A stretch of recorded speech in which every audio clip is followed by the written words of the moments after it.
Ask that we all spread our hands.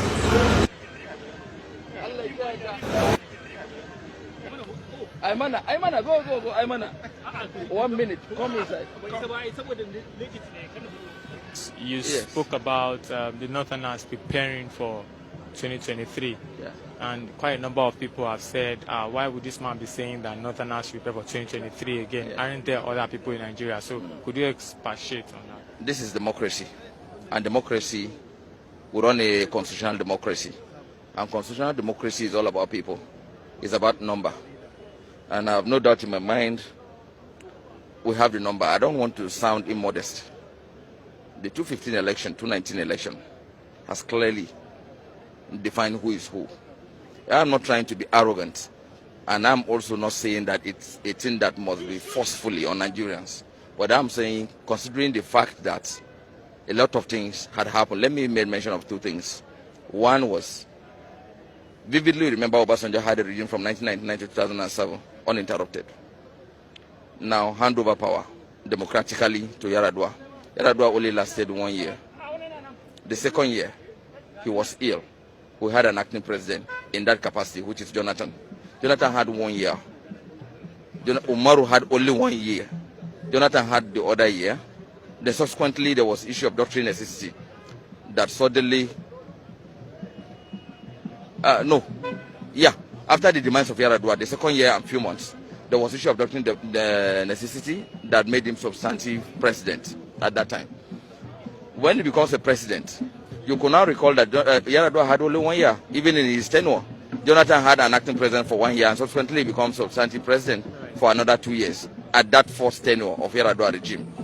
Now, in 2011, it's expected that Jonathan shouldn't have contested, since it's about rotational presidency, and we are supposed to have uninterrupted 8 years. Right. Now, there was an interruption in 2011 where Jonathan contested and won the election, even when some of us were totally against it because we knew it would come to a day like this. He won the election. You know, normally it is very rare and very difficult to upturn election against an incumbent government. Jonathan now got his way for second term. Now, Jonathan finished. If you put up the 8 years of Obasanjo, the 3 years of Jonathan,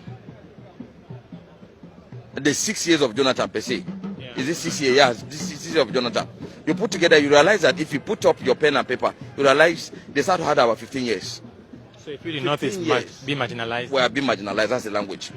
Now, Yar'Adua had only 1 year for the northern slot.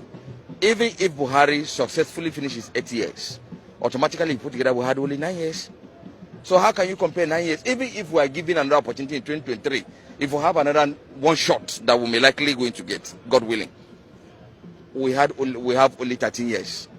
Already we have been cheated for 2 years. But by the way, at least it is better to go to 13 than just end in 9. But is it about the number of years one spends or competence? Like as our speaker today mentioned, like competence.